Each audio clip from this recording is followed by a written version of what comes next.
Hello दोस्तों। दुनिया का पहला परमाणु बम जापान के हिरोशिमा शहर में गिराया गया था, लेकिन इस बम का विचार शुरू हुआ था नाजी जर्मनी को ध्यान में रखकर। परमाणु बम को बनाया गया मैनहट्टन प्रोजेक्ट के तहत। इस प्रोजेक्ट में काम करने वाले डॉक्टर एडवर्ड टेलर एक इंटरव्यू में कहते हैं कि आज लोगों का एहसास नहीं, लेकिन हिटलर दुनिया जीतने से बस बाल बराबर दूर था।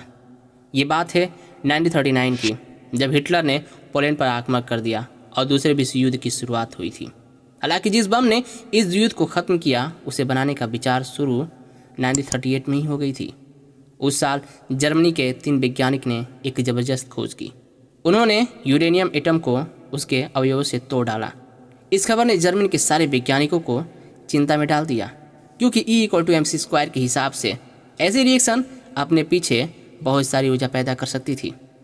1939 में जैसे ही युद्ध की शुरुआत हुई, सबके दिमाग में एक ही विचार कौधा, और इस खोज का इस्तेमाल अब ज़रूर बम बनाने में किया जाएगा। हालांकि ये बात अभी बस थ्योरी तक ही सीमित थी। जर्मन वैज्ञानिक लियो जियार्ड थ्योरी को प्रैक्टिकल में तब्दील होने का इंतजार नहीं कर सकते थे। उन्होंने सीधे अमेरिका का रुख किया।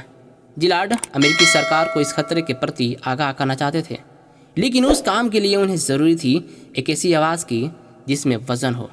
उन्होंने दुनिया के सबसे महान वैज्ञानिक की मदद मांगी। जी हाँ, जियार्ड एल्बर्ट आइंस्टीन से मिले और उन्हें सरकार से बात करने के लिए मनाया। आइंस्टीन ने अमेरिका के तत्कालिक राष्ट्रपति फ्रैंकलिन रूजवेल्ट के नाम एक खत लिखा और उन्हें आगाह किया कि हिटलर के वैज्ञानिक परमाणु बम बनाने में जुट चुके हैं, इसलिए ज़रूरी ये है कि ये बम पहले अमेरिका बना ले। उनका एक प्रतिनिधि रूजवेल्ट से मिला भी।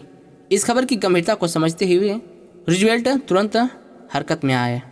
उन्होंने एक टॉप सीक्रेट प्रोजेक्ट शुरू करने का आदेश दिया। इस प्रोजेक्ट को हम मैनहट्टन प्रोजेक्ट के नाम से जानते हैं, लेकिन असल में इसका नाम था मैनहट्टन इंजीनियर डिस्ट्रिक्ट। आगे सवाल था, इस प्रोजेक्ट की लीड आखिर कौन करेगा। इस काम की जिम्मेदारी मिली आर्मी कोर के एक जनरल लेक्सी ग्रोव्स को। ग्रोव्स प्रोजेक्ट की तैयारी में जुट गए। इस बीच अक्टूबर 1942 में अमेरिका के ही शिकागो शहर में फुटबॉल फील्ड के नीचे बने तहखाने में एक बड़ी खोज हुई। वैज्ञानिक एनरिको फर्मी लैब में एक परमाणु चैन रिएक्शन करने में सफल हो गए। परमाणु बम का जन्म। विश्व युद्ध अधर में था। जर्मनी दिन पर दिन बढ़ता जा रहा था और जापान ने भी अमेरिका के लिए मुश्किलें बढ़ा दी थी। जरूरी था कि मैनहट्टन प्रोजेक्ट को पूरी स्पीड के साथ आगे बढ़ाया जाए। इस काम को अंजाम दिया जे रॉबर्ट ओपेनहाइमर ने, वह शख्स जो आगे जाकर मैनहट्टन प्रोजेक्ट का मुख्य चेहरा बनने वाला था। ओपेनहाइमर को मैनहट्टन प्रोजेक्ट के तहत प्रोजेक्ट वाई का डायरेक्टर बना दिया गया। प्रोजेक्ट वाई इस पूरे मिशन का साइंटिफिक आर्म था, जिसके तहत बम को डिजाइन किया जाना था। ओपेनहाइमर एक पेचीदा शख्सियत के व्यक्ति थे और साथ साथ जीनियस इंसान भी थे, लेकिन कॉलेज के दिनों में वो प्रैक्टिकल से काफ़ी डरते थे।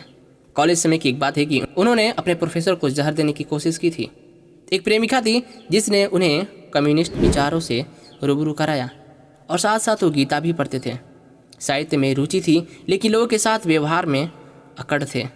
इसके बावजूद जब उन्हें मैनहट्टन प्रोजेक्ट का जिम्मेदारी मिली, तो उन्हें बाकी सभी चीज़ों को दरकिनार कर अपना पूरा ध्यान प्रोजेक्ट में लगाया। मैनहट्टन प्रोजेक्ट पर पूरे 3 साल तक काम चला। 1942 से 1945 तक दुनिया में सरकारी खर्चे पर शुरू हुआ ये पहला साइंस प्रोजेक्ट था, जिसे कई सालों तक चलाया जाना था। लेकिन इसके साथ कई सालों में कई मुश्किलें आईं, पर काम पूरी गोपनीयता से होता रहा। प्रोजेक्ट सफल होगा या नहीं, इसकी कोई गारंटी नहीं थी, और इसी दौरान अमेरिकी वैज्ञानिक को जर्मनी से होड़ बनाए रखनी भी थी। जो पहले सफल होता, दुनिया उसकी मुट्ठी में होती। दुनिया भर के महान वैज्ञानिक ने मैनहट्टन प्रोजेक्ट में अपना योगदान दिया।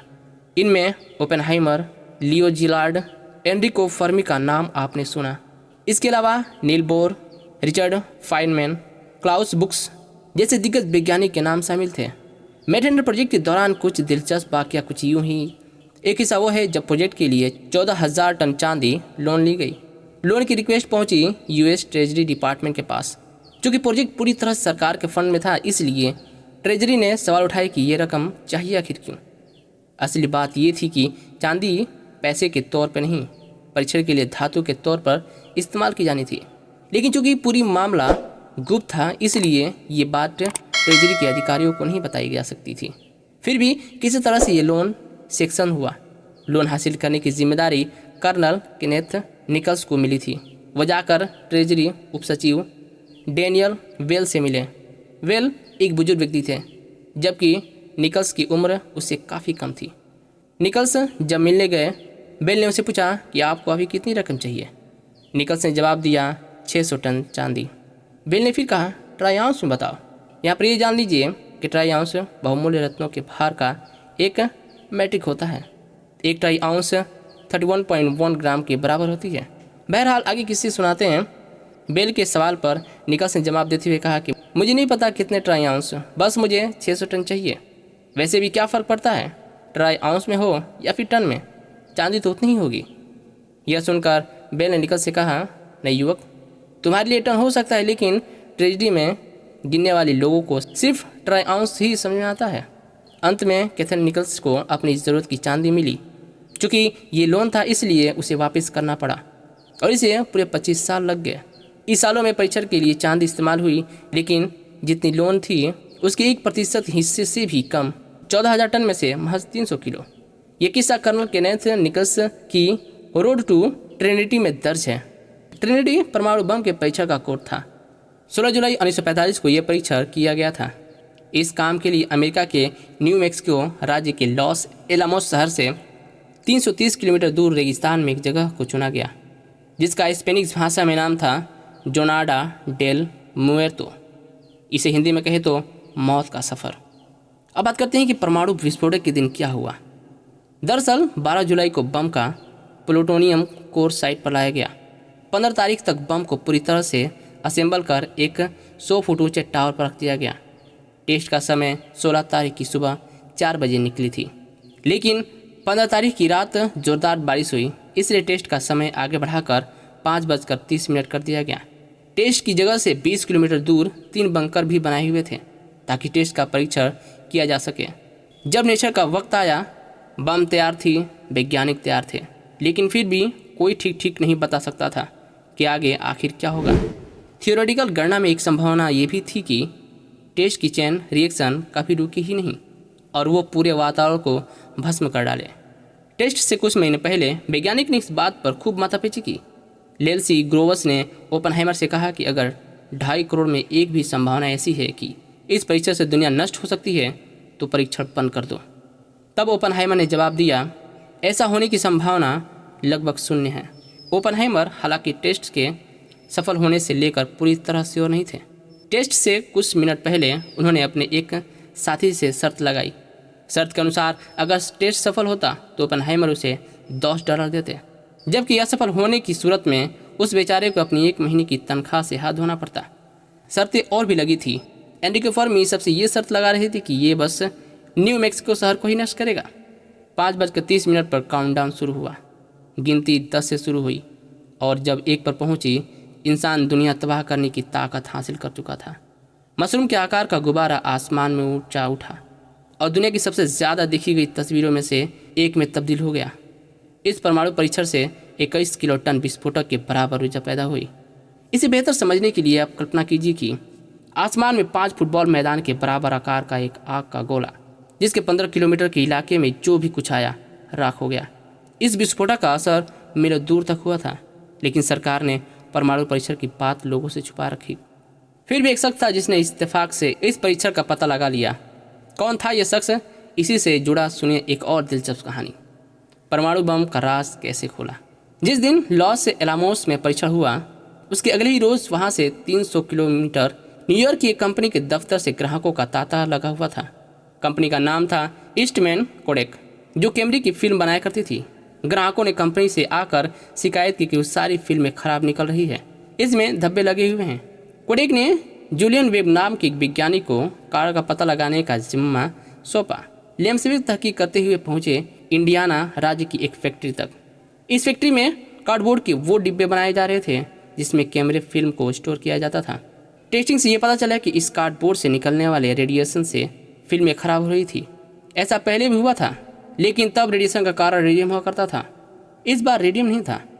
वेब ने लैब टेस्टिंग में पता लगाया कि ये रेडिएशन एकदम नए प्रकार का था, लेकिन ये रेडिएशन आखिर आया कहाँ से? ये सवाल अब भी वेब के सामने बना हुआ था। काफ़ी खोज के बाद वेब इस निष्कर्ष पर पहुँचे कि ये रेडिएशन हवा के जरिए फैक्ट्री तक पहुँचा था। इस बात को हालांकि वेब ने कई साल तक छुपाए रखा। साल 1949 में कंपनी को भेजी अपनी रिपोर्ट में उन्होंने बताया कि कोडे की फिल्म न्यूक्लियर टेस्ट के चलते खराब हुई थी। कंपनी इसके बाद सरकार के पास पहुंची। दोनों के बीच समझौता हुआ कि आगे जो भी टेस्ट होगा उसका स्केड्यूल कंपनी को पहले दे दिया जाएगा ताकि वो अपना प्रोडक्ट बचा सके। इसके बदले में कंपनी ने वादा किया कि वो इस राज को राजी रखेगा। ट्रिनिटी परीक्षण के बाद क्या हुआ कमोबेश हम सभी जानते हैं। अगस्त 1945 में अमेरिका ने जापान के हिरोशिमा शहर पर हमला किया। अमेरिका युद्ध जीतने की ओर अग्रसर था, इसलिए परमाणु हमला क्यों किया गया इसको लेकर भी काफ़ी विवाद है, खासकर इस बात पर कि नागासाकी पर हमले की क्या ज़रूरत थी। ओपेनहाइमर खुद नागासाकी पर हमले से काफ़ी दुखी थे। नागासाकी पर हमले के बाद ओपेनहाइमर जाकर राष्ट्रपति हेनरी ट्रूमैन से मिले और उनसे आग्रह किया कि परमाणु हथियारों को आगे युद्ध के इस्तेमाल में न लाया जाए। ओपेनहाइमर ने ट्रूमैन से कहा, मिस्टर प्रेसिडेंट, मुझे महसूस होता है कि मेरे हाथ खून से रंगे हुए हैं। ट्रूमैन ने जवाब दिया, खून मेरे हाथ में है, इसकी जिम्मेदारी मुझे लेने दो। ओपेनहाइमर न्यूक्लियर प्रोग्राम से अलग हो गए और उसके बाद उन्होंने हाइड्रोजन बम बनाए जाने का भरपूर विरोध किया। इसका नतीजा ये हुआ कि सरकार ने उनके खिलाफ फाइल खोल दी। कम्युनिस्ट पार्टी से उनके पुराने रिश्तों का हवाला देकर उनका सीक्रेट क्लियरेंस छीन लिया गया। ओपेनहाइमर नेफ्थ में चले गए और अपनी ज़िंदगी के आखिरी साल उन्होंने यूनिवर्सिटी में रह कर बिताए।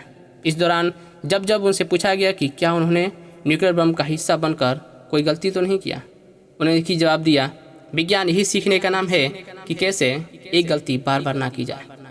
हेलो दोस्तों, तो ये रही ओपेनहाइमर की कहानी, एक न्यूक्लियर बम की कहानी, जिसे बनाने से लेकर के इस्तेमाल किए जाने तक आखिर क्या कुछ हुआ। अगर आपको पसंद आई तो प्लीज़ मैं कहूँगा कि सभी चीज़ों के लिए आप एक लाइक सब्सक्राइब ज़रूर करें। अपने दोस्तों तक भी बताएं कि आखिर एक न्यूक्लियर परीक्षण में क्या कुछ नहीं हुआ और इनके उपयोग से क्या कुछ जाने नहीं गई, जिसके इस्तेमाल से होने वाले नुकसान आज और इतिहासों में याद रखे जाएंगे। अगर आपको ये पसंद आए तो प्लीज़ इसे लाइक के साथ साथ शेयर ज़रूर करें और इस चैनल पहली बार आए हैं तो प्लीज़ सब्सक्राइब किए बिना बिल्कुल ना जाए।